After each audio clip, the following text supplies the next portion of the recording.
The morning began like any other at the buzzing View Studios in Manhattan. Cameras hummed, producers rushed across the floor, and assistants whispered into headsets, making sure everything ran perfectly on schedule. But no one knew that today would become one of the most talked about moments in live television history.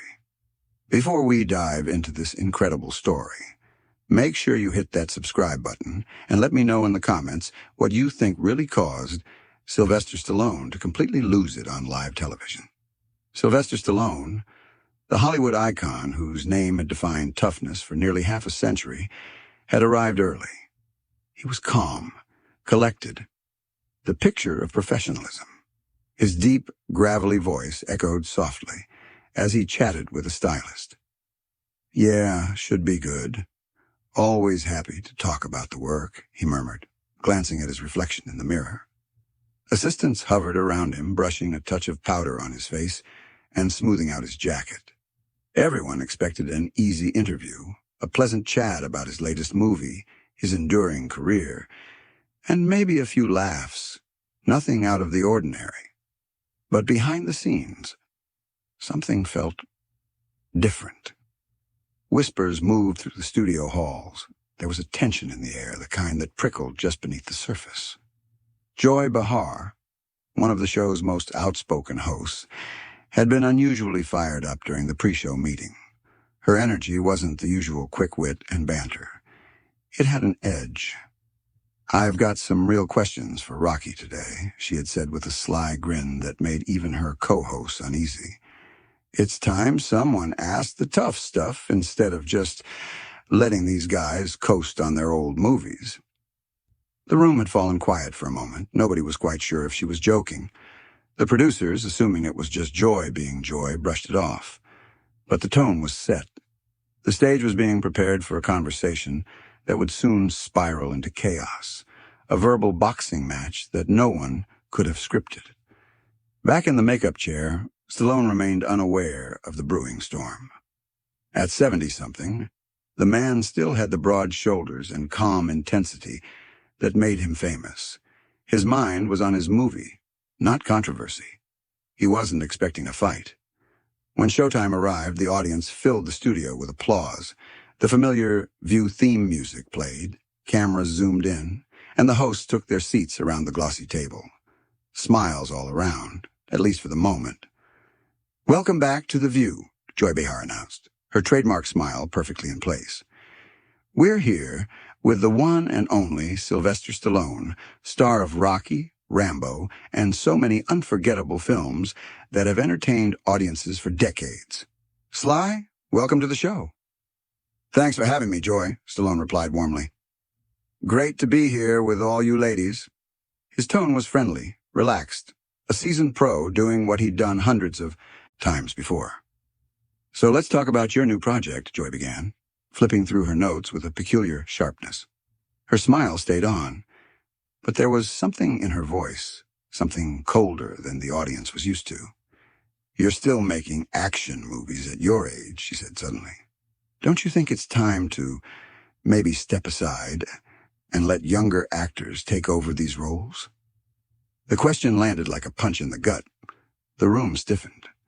Even Whoopi Goldberg shifted uncomfortably, glancing toward the producers. This was not the direction the show was supposed to go. Stallone didn't flinch. His expression stayed calm, but there was a flicker in his eyes, a flash of irritation he tried to hide. "Well, Joy," he said slowly, "as long as audiences still want to see these stories, and I'm physically capable of telling them, age is just a number. I mean, Clint Eastwood was still making westerns in his 80s. "But Clint Eastwood is Clint Eastwood," Joy fired back instantly, her tone dripping with sarcasm. "And let's be honest, your recent films haven't exactly been lighting up the box office. Isn't this more about ego than audience demand?" The words hit the room like an ice-cold wind. The audience's laughter and applause faded into silence. Co-host Sarah Haynes looked nervously toward the control booth, while Whoopi's eyebrows shot up in disbelief. This was crossing a line. Stallone's jaw tightened. He took a slow breath before responding. I think the numbers speak for themselves, he said evenly. The Expendables franchise was successful. Creed brought Rocky to a new generation. People still connect with these characters. I'm not doing this out of ego. I'm doing it because there are still stories worth telling. Joy smirked, flipping another page in her folder. Speaking of Creed, wasn't that really Michael B. Jordan's movie? I mean, you were basically there for nostalgia value, right? Playing the same character you created 40 years ago. Whoopi tried to cut in, her voice gentle but firm. I think what we're all curious about, Joy, is how Sly keeps himself in such incredible shape for these roles. It was a lifeline, a chance to steer things back on track. But Joy wasn't taking it. She ignored Whoopi completely, eyes locked on Stallone like a predator closing in on prey. No, I want to hear his thoughts on this, she said, voice rising slightly. Because it seems to me like Hollywood has a problem with aging male stars who just can't accept that their time has passed. They keep coming back to the same roles instead of making room for fresh talent. The air in the studio grew heavy. Every camera focused on Stallone, who sat completely still. His hands were clasped tightly on the table. When he spoke, his tone was controlled, but the edge in it was unmistakable. Joy, I'm not sure what you're getting at here, but I've spent 5 decades building characters that mean something to people. Rocky Balboa isn't just a movie character. He's a symbol of perseverance, of fighting against the odds. If that still resonates, I don't see why I should apologize for telling those stories. But isn't it really about the money? Joy pressed on. These franchises are cash cows, and you're just milking them for every dollar you can get. Even the audience gasped at that. The other hosts exchanged looks of disbelief. No one could understand why Joy was so intent on tearing Stallone down. He sat back slightly, his voice calm but firm. Look, Joy, everyone's entitled to an opinion, but I think you're underestimating what these characters mean to people. They connect across generations. Do they, though? Joy snapped back. Or is it just Hollywood's old boys club protecting their own, giving roles to the same people instead of letting new talent in? The accusation hung in the air like smoke. The studio felt smaller, the silence heavier. Stallone's face changed, just a fraction, but enough to show that something inside him had shifted. Excuse me, he said quietly, his voice now deep and dangerous. What exactly are you implying, Joy? Joy tilted her head slightly, sensing she had touched a nerve. Instead of pulling back, she leaned in closer, her voice almost taunting. I'm not implying anything, Sly. I'm saying it outright. Hollywood is built on favors and connections, and actors like you, well, you've been benefiting from that system for decades. Meanwhile, new, diverse talent gets pushed aside. The air inside the studio thickened. Whoopi Goldberg's face tightened as she tried to intervene. Joy, maybe we should move on, she started, her tone warning. But Joy ignored her completely, eyes never leaving Stallone. No, I think this is important, she said, her voice sharper now. We always talk about fairness and representation in this industry. But how can we do that when the same people keep dominating the spotlight? Maybe it's time for someone else to take center stage. The camera zoomed in on Stallone's face. His expression was unreadable, his jawline tense. Then, slowly, he leaned forward, not with anger, but with the kind of controlled intensity that made entire movie theaters fall silent. Joy, he said in a low, steady voice. I've spent my life fighting for every inch I've earned in this business. Nobody handed me anything. Joy gave a dismissive shrug. Sure. That's what they all say. His eyes narrowed slightly. No, that's what I lived. I wrote Rocky because no one would give me a shot. I sold my dog just to pay rent while I was trying to get that movie made. When the studios wanted to buy my script, they didn't want me in it. They wanted to cast somebody else. But that was 50 years ago, Joy cut in, her voice suddenly hard. What have you done lately besides recycle the same old character over and over again? The studio went completely silent. Even the audience, who usually applauded after tense exchanges, didn't make a sound. You could feel the tension pulsing in the air like electricity. Stallone's eyes stayed locked on Joy. He didn't blink. Slowly, he sat back in his chair, his posture changing from defensive to powerful. The stance of a man who had had enough. "What have I done lately?" he repeated softly. "I've created opportunities for dozens of actors through the Expendables films.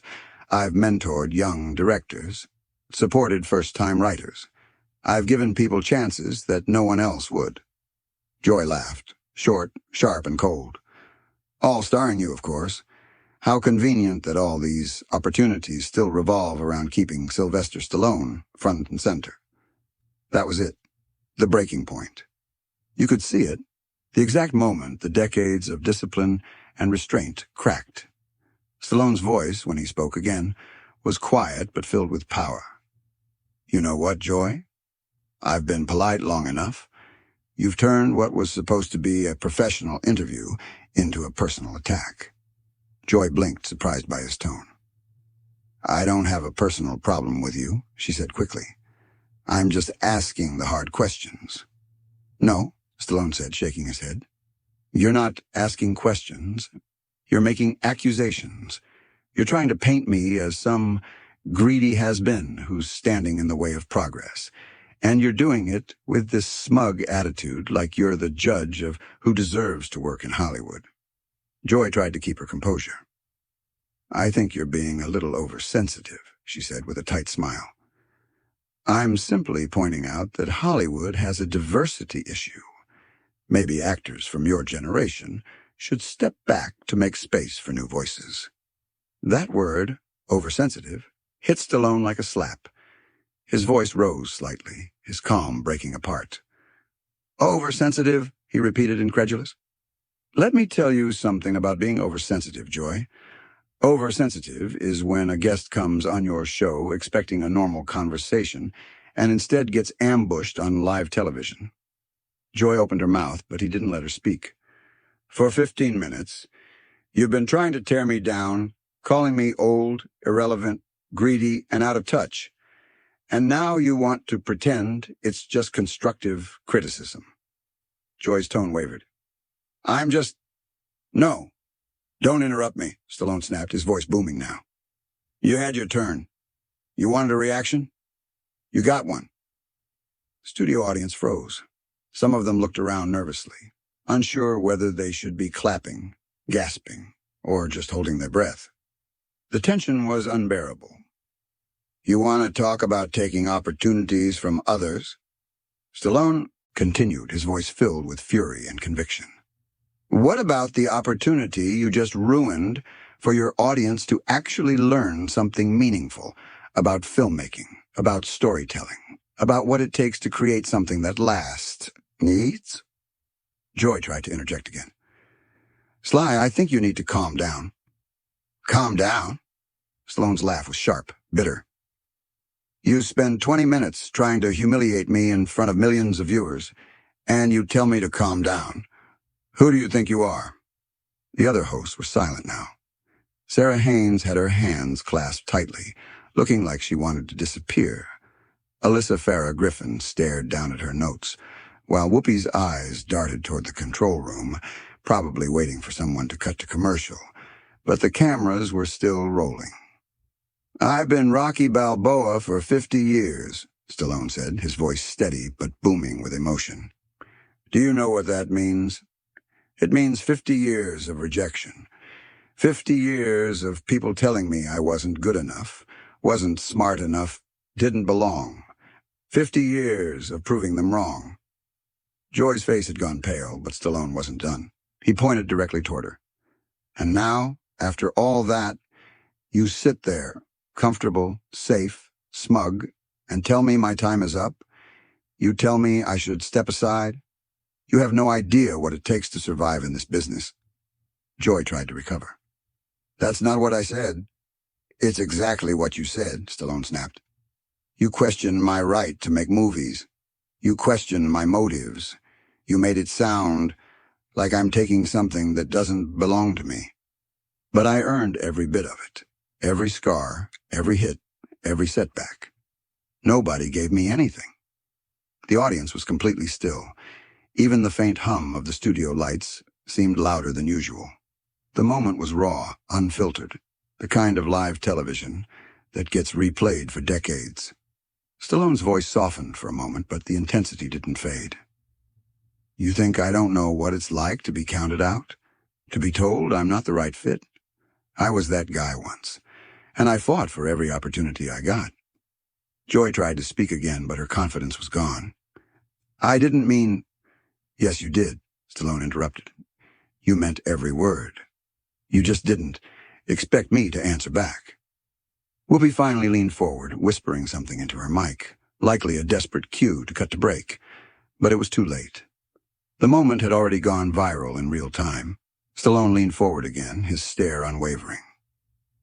You want to talk about diversity and representation, Joy?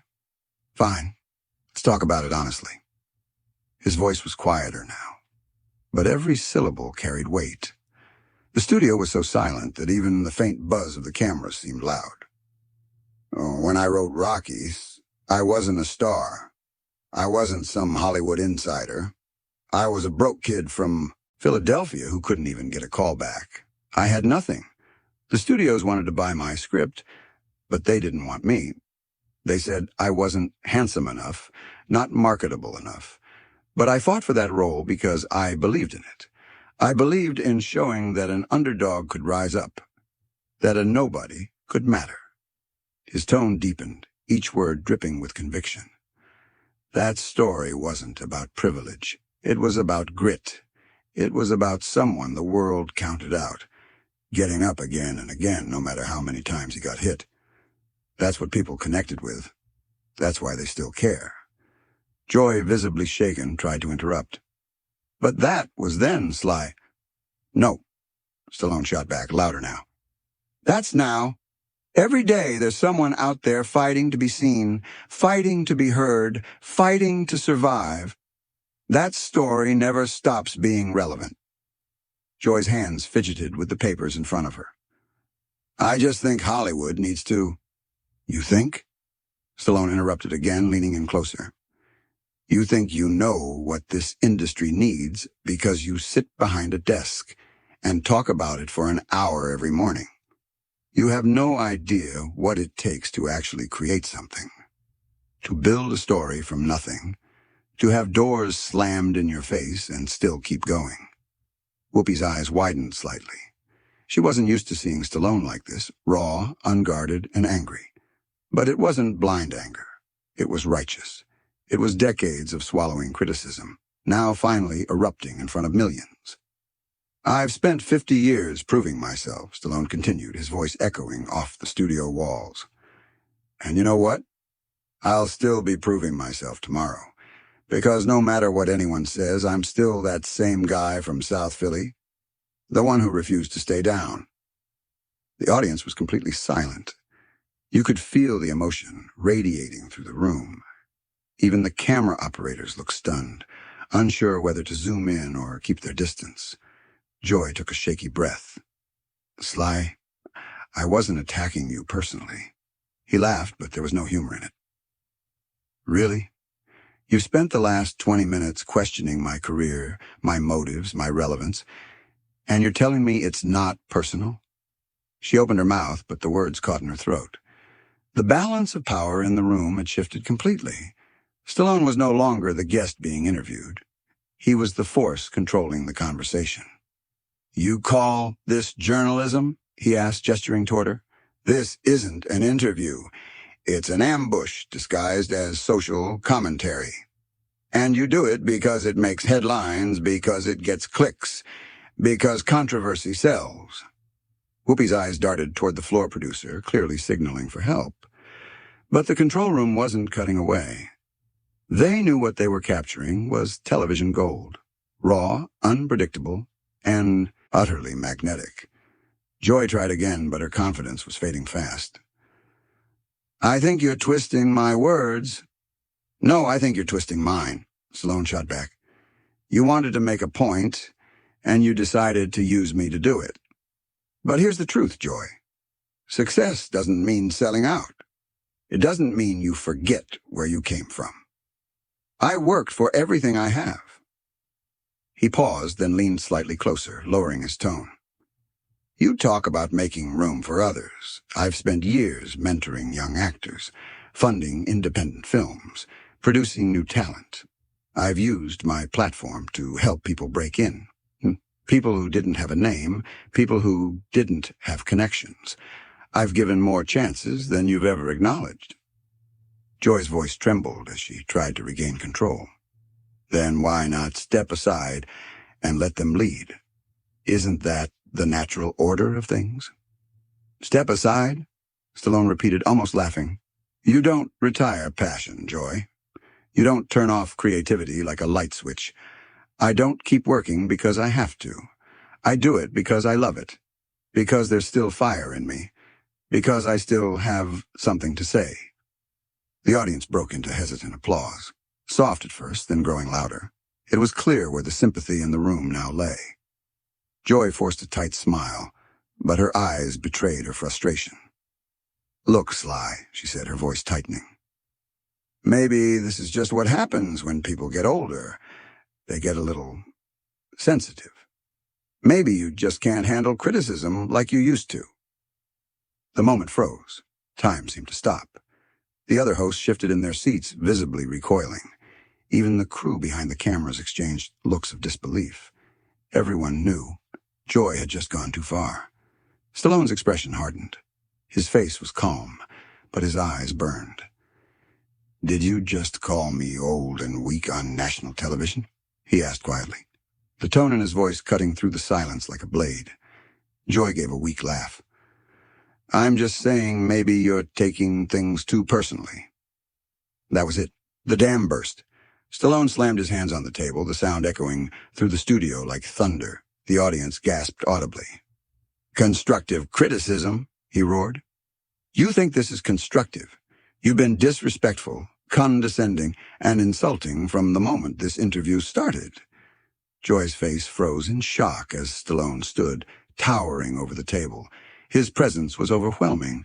A man who had spent a lifetime controlling his image, finally letting his guard down completely. His voice carried both rage and heartbreak. You want to talk about age? He thundered. I'm 77 years old and still doing what I love. Still getting up every day, still fighting, still creating. You think that's weakness? That's strength. That's perseverance. That's what Rocky was all about.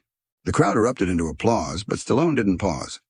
His energy was electric now, unstoppable. You sit here in your comfortable chair, Joy, throwing stones at people who built something from nothing. You've never had to fight like I did. Not for every role, not for every chance. Joy's hand trembled as she adjusted her papers. Her smile had completely vanished. Sly, please, you're... No, Stallone interrupted sharply. You're not listening. You've been trying to humiliate me under the disguise of journalism. But all you've done is prove that you have no respect. Not for artists, not for storytellers, not for the people who give everything to this business. The studio was dead silent again. It wasn't just anger they were witnessing. It was the emotional unmasking of a legend.